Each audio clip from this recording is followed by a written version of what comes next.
आत्मा मन में होती है कि उपयोग में? मन और उपयोग एक ही बात है, वो मन वाला उपयोग।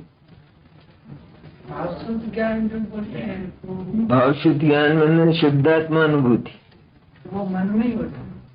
मन के अवलंबन से। मन का अवलंबन मन है, वो मन के अवलंबन के बिना होती है, ये बात अधिक कही जाती। मन के अवलंबन से होती है ये बात गौण है, क्योंकि मन के अवलंबन से विकल्प होते हैं, विचार होते हैं, तरंगे होती हैं, और ये स्थिरता रूप है। इसलिए वहां मन रहता है तो अनुभूति होती है, क्योंकि पहले मन के द्वारा ही सारा चिंतन किया था ना आत्मा का। आत्मा अमूर्त होने पर भी मन से उसका चिंतन किया ना, उसके स्वरूप का, और उसी में निश्चय किया था। निश्चय के बाद जब महिमा जागी तो वो धारा, चिंतन धारा चल पड़ी, और चिंतन धारा चलते चलते शिथिल होते होते अंत में पूरी रुक गई और अनुभूति प्रकट हो गई, शुद्धात्मानुभूति प्रकट हो। ऐसा होता है। तो एक समय में एक का ही जानना होता है। मन विश्राम पावे, उसका अर्थ बताया ना कि अधिकतर ये कहा जाता है कि उस समय मन की परिणति नहीं होती, लेकिन मन होता है, द्रव्य मन होता है, तभी जो भाव मन होता है, भाव मन की प्रवृत्ति होती है। दोनों में कोई कर्ता कर्म भाव नहीं है, संबंध भी नहीं है, केवल उसका होना, केवल उसका होना। ऐसा इधर भी मन है ना, यहाँ जो वक्षस्थल है, इसमें 8 पंखुड़ी के कमल के आकार बहुत जैसी अन्य इंद्रियां है ना, जो स्पर्श इंद्रिय है, तो यहाँ हमने कोई गर्म चीज लगाई, वो गर्म चीज यहाँ लगाते ही, नहीं लगावे तो नहीं होगा ना, यहाँ लगाते ही तुरंत ज्ञान होता है। यहाँ लगती है वो, मैंने उसका स्पर्श हो, गर्मी पड़ेगी तो गर्मी का स्पर्श यहाँ होता है तो उसको तुरंत ज्ञान होता है। तो इससे ज्ञान हुआ सो बात नहीं है, लेकिन केवल इसका होना। जैसे एक व्यक्ति गाता है लेकिन सितार के बिना नहीं गाता, पर सितार से नहीं गाता है, सितार गाना नहीं सिखाती, पर अगर वो गाता है तो वहां पर सितार होती है और सितार पूर्वक ही वो गाता है। सितार कोई गाना नहीं सिखाती है, गाता वो स्वयं है, वो स्वयं उसी का गौरव है वो। इस तरह इंद्रियां होती हैं, निमित्त अनेक होते हैं ना जगत में। जैसे किसी व्यक्ति को देखकर किसी को क्रोध आया, ये निमित्तता ही है, लेकिन मूल निमित्त जो है वो कर्म है, मूल निमित्त। और इनको नो कर्म कहते हैं, बाह्य पदार्थ है।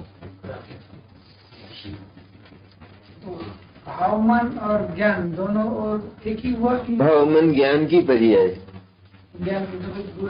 भावमन ज्ञान की पर्याय, स्पर्शन इंद्रिय ज्ञान की पर्याय, रसना इंद्रिय नाम है, क्योंकि वो इन पूर्वक होता है। ये नहीं हो तो नहीं होता, लेकिन ये हो तो हो ही हो ऐसा आवश्यक नहीं है, क्योंकि ये तो होती है और केवल प्रवृत्ति एक ज्ञान रूप होती है। ये तो सब पड़े रहते हैं, 6 पड़े रहते हैं, उनमें से केवल एक की प्रवृत्ति होती है। इसका उदाहरण दिया ना मोक्ष मार्ग प्रकाशक ने। तो किसी व्यक्ति को गांव जाना है, शर्त यह है कि वो इस तरह जाए, 4 आदमी को साथ लेकर जाए, और वो आदमी रूठ जाए तो वो नहीं जा सकता।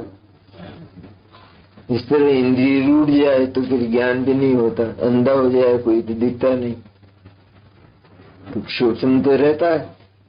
तो शोषण होने पर भी, लब्ध रूप होने पर भी उसकी प्रवृत्ति नहीं होती, पर्याय नहीं होती।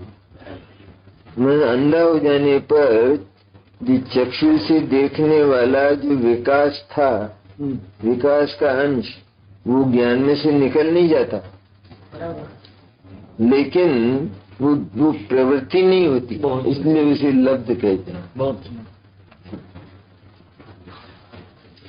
एक विद्यार्थी है, देखो, उसको एक पोएट्री की पुस्तक है, वो पूरी याद है, कविता की पुस्तक पूरी याद है। अब उसको कहते हैं तो पूरी पुस्तक याद है, हाँ पूरी याद है, तो कहते हैं सारी सुनाओ। सारी नहीं सुना सकता, एक एक पृष्ठ करके सुनाऊंगा, एक एक पोएम करके सुनाऊंगा।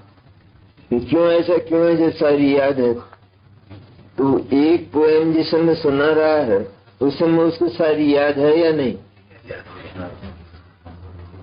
है या नहीं?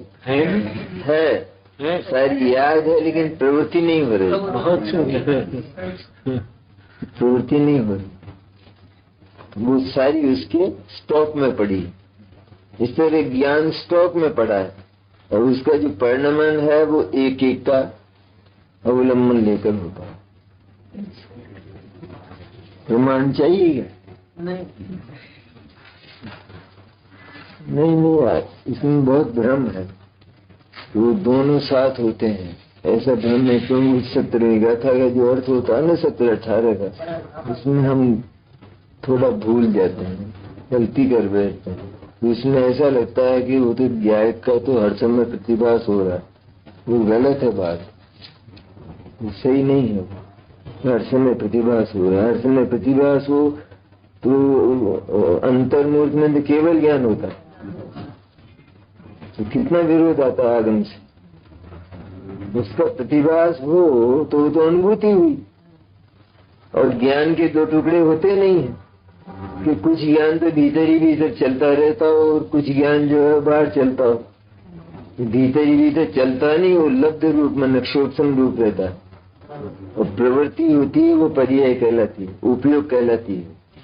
ये बहुत अच्छी तरह समझने की बात है। इसमें बहुत भूल है। एक समय में स्व अर्पण दोनों जानने में आते हैं, ये भूल है। ये भूल है। उपयोग एक समय में या तो आत्मा पर रहता है या ऊपर पदार्थ पर रहता है।